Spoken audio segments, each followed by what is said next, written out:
Hey guys, happy Friday and welcome back to another Makeup and Bad Movies, where for the entire month of October we are talking about horror, thriller, suspense movies and all that jazz. Last week we talked about Child's Play, the 2019 remake of a very classic film that should have never been made because it added nothing and failed miserably, in my opinion. This week, we're going to be talking about Fatal Affair. I felt like it was fitting for the last little movie in this little October series to talk about a movie that has been, or a style of movie that's been remade so many times and is so common in the thriller and suspense genre. And that's what Fatal Affair is. It is yet another Fatal Attraction type movie. And it has an all-black cast, which is not surprising because if there's anything an all-black cast is gonna do is gonna make one of these type of movies.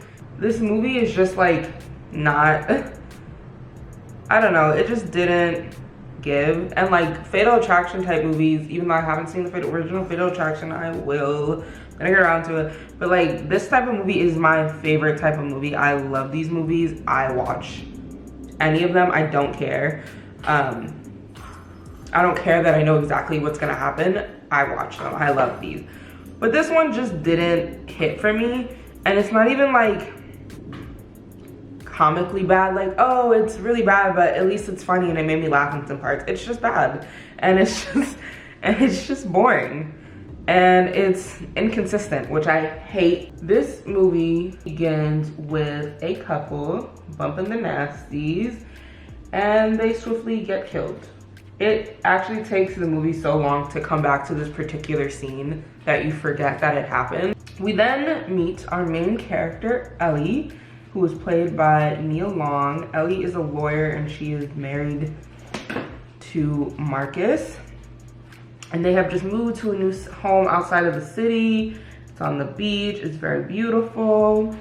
Ellie is finishing one last job in her current firm before she goes to open her own practice in the outside of the city. They just keep saying outside of the city, so you're either in the city or you're outside the city throughout the movie. And while she's there one day, this is where she reunites with David, a tech consultant or a hacker, as they like to say, that is hired by her firm to help with one of their cases, the case that Ellie is working on. Ellie and David went to college together and it's been about 20 years since they have seen each other.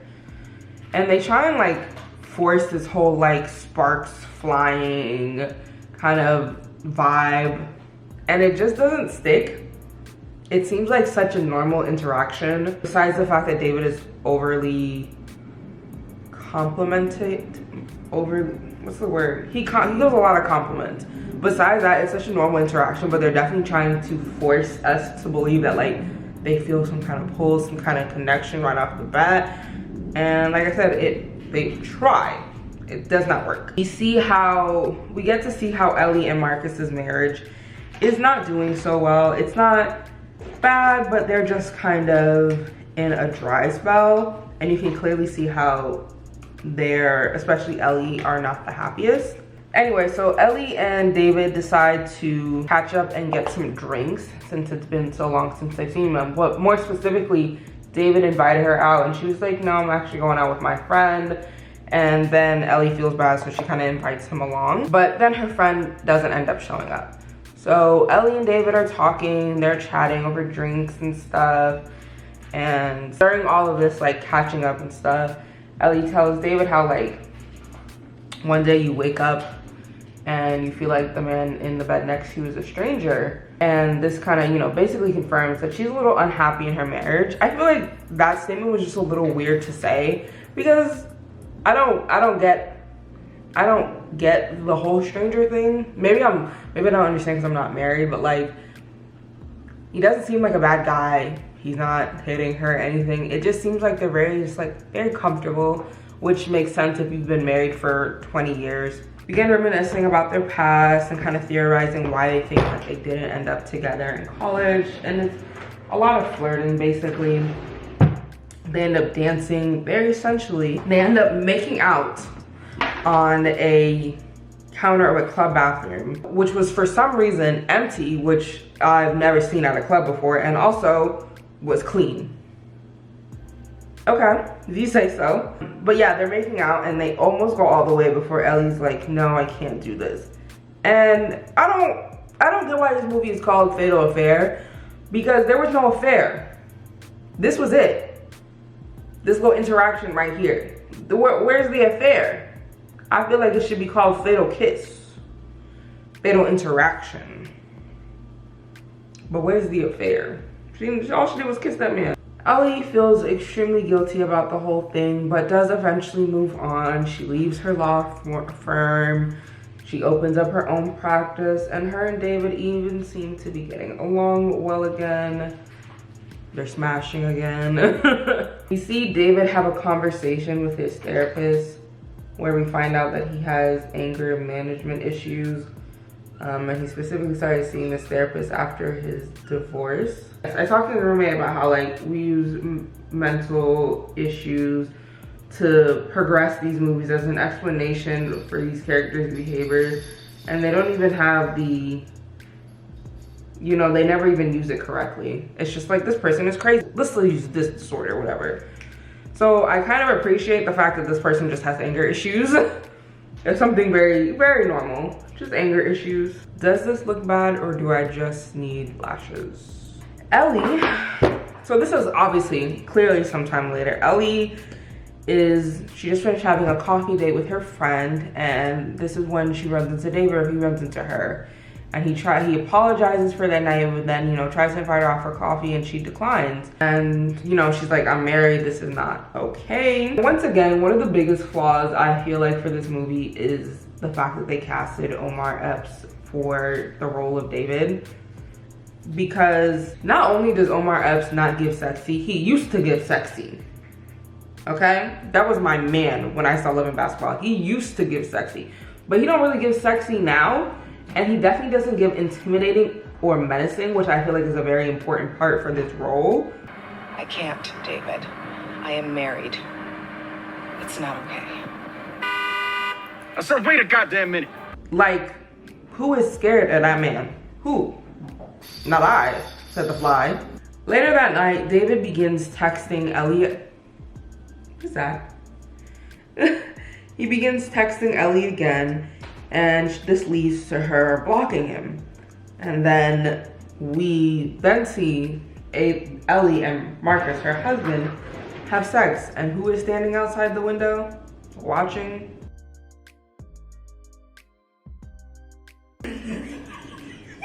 Again, who is scared of this man? He looks like an angry toddler. Is that scary to you? No. Ellie invites Marcus over. No, sorry. Ellie invites her friend, Courtney, over for dinner. And Courtney brings the date. And who is it? Lo and behold, David. I have a couple things about this. Courtney is supposed to be Ellie's best friend. Yet, this man that she feels comfortable enough to bring to her best friend's house, Ellie has never heard of, never seen a picture of, never even heard his name. That's your best friend. And she feels like, because bringing somebody around your best friend is a big deal. You didn't even hear the name David and think, let me see a picture of him, which means she never talked about him before, which I think is a little crazy to me, a little unrealistic. Two, for some reason, Ellie decides to pretend or to go along with the fact that she does not know him. Because when David comes in the house, he introduces himself. And she goes along with the fact that she does not know him. Why? I don't know. Because I would have been like, David, we went to college together. No, because you're not gonna get me wrapped up in another lie. No, no, no. I'm gonna let it be known that I know you. And then you don't have to tell your husband the whole thing. You don't have to tell your husband that you made out with him or whatever. You just have to tell your husband, well, he got hired at my firm to work on a job, and we went out to catch up with each other, and he tried to take it a little too far and I left, and I didn't think it was worth mentioning. But ain't no way I'm gonna get caught in another lie, because that's the smart thing to do. But the people in these movies be very, very stupid. Otherwise we wouldn't have a movie in the first place. So anyway, so Courtney and David talk about how they meet. And so basically Courtney approached him and introduced himself because Omar Epps was just that alluring. You know who they should have casted for this role? Blair Underwood. That is a fine man. That is a fine man. And he would have been able to give sexy and intimidating. Omar Epps is just not doing it. He's not, I'm sorry. Also, how would he, David, be able to predict that Courtney would approach him? I don't like that. Because in these movies, these people, these stalkers, the crazy guy, whatever, the crazy person is supposed to be conniving. I feel like that's a kind of a given with these situations, that they're supposed to be conniving in the ways that they find a way to get back into their object of affection's life over and over again.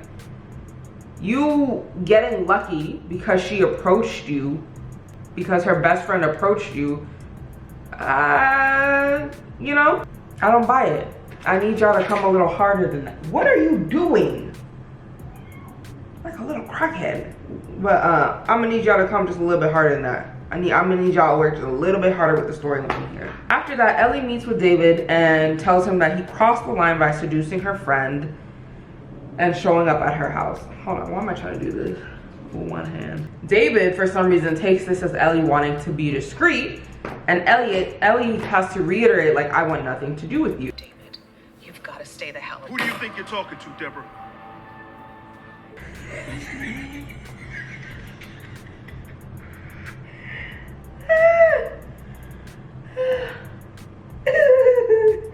Anyway, so David ends up, he gets angry and he yells at Ellie, in which he calls her by his ex-wife's name, Deborah, before Ellie kind of just like, you know, again, leave me alone, and she leaves. When she arrives to work the next day, Courtney is waiting outside for her. So Courtney is waiting outside of Ellie's job when she gets there. And Courtney is mad at Ellie because David told her that Ellie is the one who came on to him at the club, and Ellie blew up at him at the restaurant last night. And for some reason, Courtney, because again, people in these movies are stupid, she's stupid and she believes him over a woman she calls her best friend. Even though God knows how long she's actually known that man. But no, I'm just gonna believe him with no questions asked. No doubt at all for Ellie that you are crazy and that you have been chasing this man to have an affair. Wait, what? Look at his driver's license.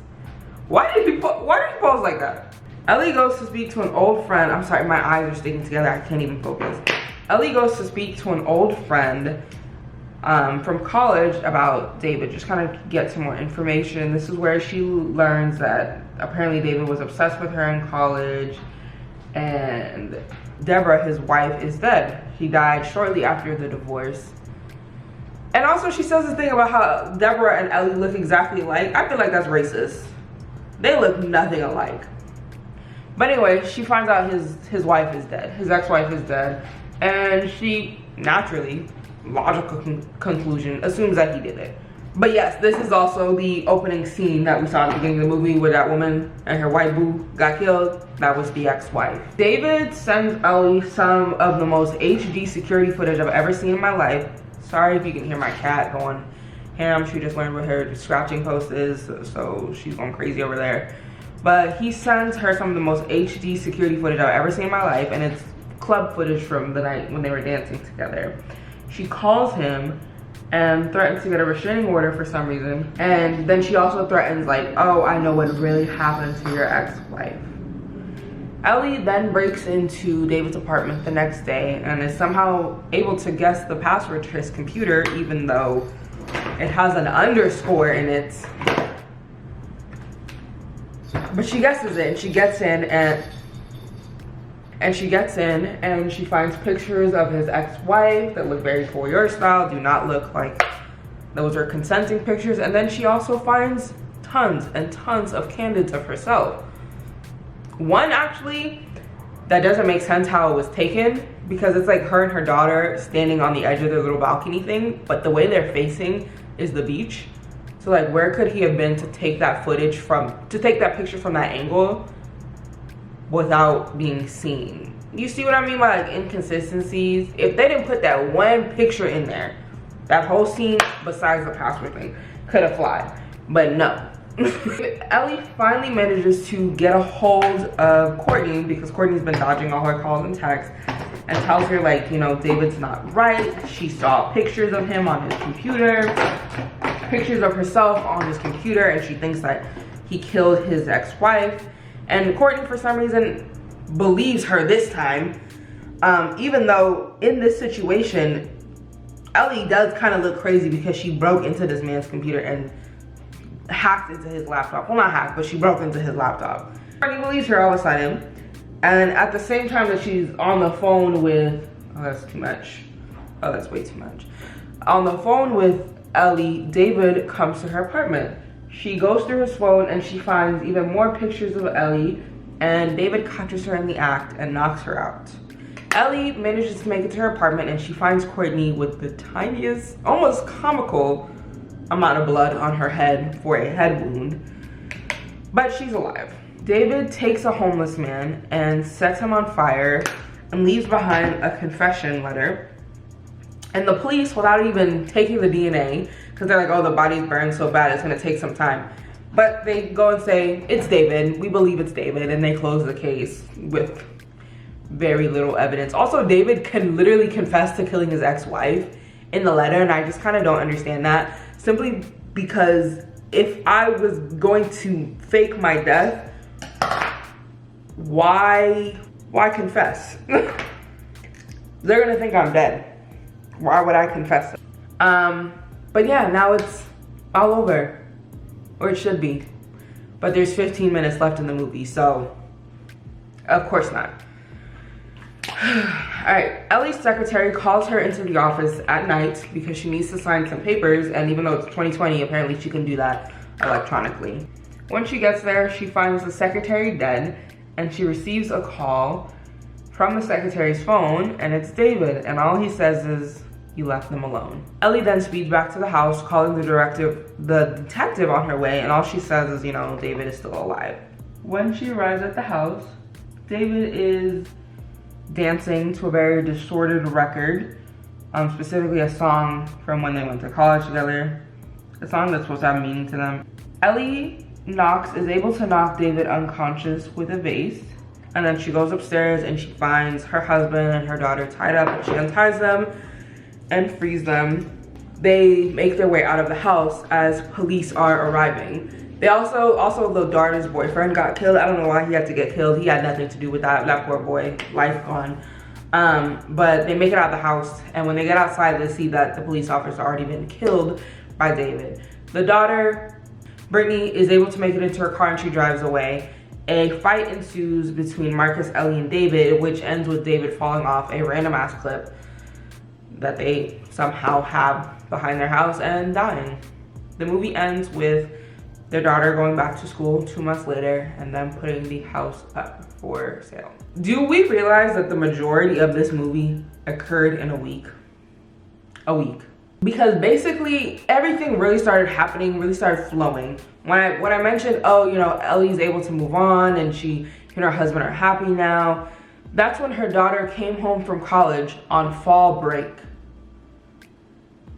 And then the night that David broke in and tied everybody up and killed the boyfriend was the night before Thanksgiving. So let's say she had a class on Friday, she came home Saturday, whatever. Saturday, Sunday, Monday, Tuesday, Wednesday. 5 days all this happened in. 5 or 6, give or take. She came home for fall break. All of that happened in 5 days. That's great. That's insane. That's actually insane. I don't like that. No.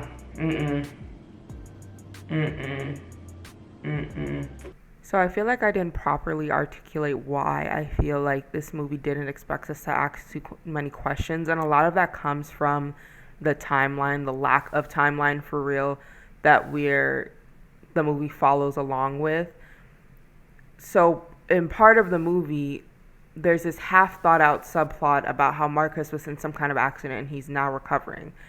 And at one point, Marcus and David go golfing together, in which David gives the most annoying monologue about how hard it is to see the person you love with somebody else. And during the scene, we're led to believe that David had something to do with Marcus's accident, which doesn't make sense. If they want us to believe that David has been scheming to do this for this long, then they should have tied the story together better. But instead, they meet at presumably the beginning of the school year, because that's when Ellie is talking about her daughter going away to school. And then 2 months later, everything is going down in 1 week. This isn't giving conniving or scheming or anything. It's giving half thought out. If it's one thing that Black people are gonna do though, it's gonna be make a Fatal Attraction type movie. I'm gonna keep watching it and I'm gonna keep complaining. But I hope you guys enjoyed this video. If you did, go ahead and give it a thumbs up. Subscribe if you haven't already. Leave any recommendations for me to watch down below in the comments, and I'll see you guys next week. Bye.